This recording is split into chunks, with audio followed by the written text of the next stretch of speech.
असतं आणि निवडणुका असल्या की जास्त व्यस्त असतो कार्यकर्ता, तशी मी व्यस्त आहे. ज्या भारतीय जनता पार्टी आणि महायुतीच्या सरकारने संकल्पना आणल्या आणि योजना आणल्या, त्या योजनेमधून काय इम्पॅक्ट होतोय, म्हणजे एक इम्पॅक्ट मेजरिंग अभ्यास करणं पण फार महत्त्वाचं असतं. तसा एक फार चांगला प्रवास झाला आणि आता येणाऱ्या 2-4 दिवसात प्रचाराची सुरुवात होईल. लोकसभेच्या वेळेला आपल्याला तिकीट मिळणार नाही, हे तुम्हाला अंदाज होता?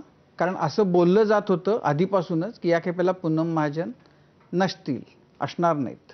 नाही, मला बिलकुलच अंदाज नव्हता. अंदाज असता तर मी कामही कमी केलं असतं. थोडं माझी स्पीड जरा जास्त चालू होती. तर थोडा अंदाज नव्हता. अंदाज असता तर त्या हिशोबाने कार्यकर्ता म्हणून काम केलं असतं आणि मला कधी म्हणजे अंदाजच नव्हता. एक असं बोललं जात होतं, की तुमची कंपनी दिल्लीमधली जी आहे ती तुम्हाला तिकीट न मिळण्यामध्ये महत्त्वाची ठरली. असं काही तुमच्यापर्यंत आलं? तुम्हाला मुळामध्ये कारण कळलं का, की आपल्याला का नाही तिकीट मिळालं? कारण अजून मला कळलं नाहीये. पण मला असं कळतं, जेव्हा भरपूर आमच्या पक्षाचे नेते जेव्हा माझ्या तिकिटावर वेगवेगळ्या मुलाखती देत होते काही महिन्यांपूर्वी, आत्तासुद्धा रिसेंटली. त्या मुलाखतीतून दिसलं, की महाराष्ट्र म्हणतो दिल्लीने ठरवलं होतं आणि दिल्ली म्हणते महाराष्ट्राने ठरवलं होतं. असं आहे, की मी फुटबॉल जास्त बघत नाही. पण आता मला फुटबॉलही बघावा लागेल, तो कसा असतो. पण अजून कारण मीमांसा किंवा कोणी मला फोन करून हे नाही सांगितलं, की तुझं हे चुकलं, तू हे काम करायला हवं. खरं सांगतेय मी, असं कधीच झालं नाही. ज्यांना कोणाला मी त्या काळात विचारलं, की असं का होतंय? त्याचं उत्तर आहे, "नाही, नाही, तू निवडून येशील. होईल सगळं ठीक." तर असं मला कधीही कोणी सांगितलं नाही. पण मला असं वाटलं, की महाराष्ट्रातून समजा ही कुजबूज, दिल्लीच्या कंपनीत अशी कुजबूज बिलकुल नव्हती. कारण की मी दिल्लीत संसदेत असते, दिल्लीत आमचे कारण की राष्ट्रीय युवा मोर्चात काम केलंय. तिथून कुठून तरी दिल्लीतून कुजबूज आली असती ना.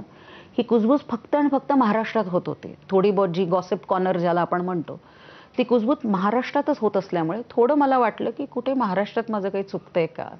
कुठे माझ्या हातून चुकतंय का? तर एखाद वेळेस कळेल काही काळानंतर, कधी सत्य तर लपत नाही. मला 3 तुम्ही कोणालाच विचारलं नाही का, की जेव्हा फायनली तिकीट कापलं गेलं, की आता काय कारणं काय आहेत? मला का नाही दिलं? असं इथल्या, तिथल्या कुठल्या तरी पेक्षा जेव्हा कापत जात होतं हळूहळू, कारण की खूप काळ लागला की कोणा दुसऱ्याला त्या जागी निवडणुकीत उभं राहण्यासाठी, तेव्हा मी हे प्रश्न विचारले. त्या प्रश्नाची उत्तरं म्हणजे अशीच होती, की तू चांगलं काम करतेयस आणि सगळं चांगलं होणार. त्यानंतर काय होतं, की जेव्हा तुम्हाला सांगितलं असते, की तुम्ही सगळं चांगलं काम करताय, हे सगळं चांगलं आहे. मग कापल्यानंतर काय प्रश्न घरात कशाला आपले प्रश्न विचारायचे? मी फक्त एवढंच सांगितलं, आता जे झालं ते झालं. माझं काय काम आहे मला सांगा. तुम्ही सांगता की तुम्ही मतदारसंघात खूप काम करत होतात. म्हणजे आता ह्यावेळेला जे तुमचं तिकीट कापलं, तर सगळ्यात मोठं कारण असं सांगितलं की तुमच्या मतदारसंघामध्ये म्हणजे तुम्ही पोहोचलेल्या नाही आहेत, मतदारांपर्यंत तुम्ही पोहोचलेल्या नाही आहेत, त्यामुळे तुमचं तिकीट काढलंय.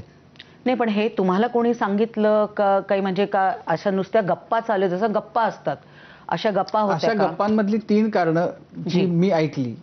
त्यातलं एक कारण हे, जी. की मतदारसंघामध्ये फार काम उरलेलं नाहीये, निष्क्रिय आहे.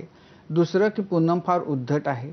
आणि तिसरं जे मी मगाशी म्हटलं, की पूनम महाजनांचं दिल्लीमध्ये जे वर्तुळ आहे, ते वर्तुळ त्यांना अडचणीचं ठरलेलं आहे. म्हणजे आधी ठरणार आहे आणि नंतर ठरलं आहे. 3 प्रश्न आहेत. पहिल्या प्रश्नाचं उत्तर मी देतेय. तुम्ही आजही कलिनामध्ये तुम्ही कोणी माझ्या मतदारसंघात राहत असाल, तुम्ही राहता. हां, पण माहिती आहे. कलिनाचं माझं ऑफिसही तुम्हाला माहिती आहे. तुम्ही आता अदृश्य परिस्थितीत कोणालाही पाठवा तिकडे. तुम्हाला अजूनही वाटेल हे खासदाराचं ऑफिस आहे का ज्याचं तिकीट कापलंय त्याचं ऑफिस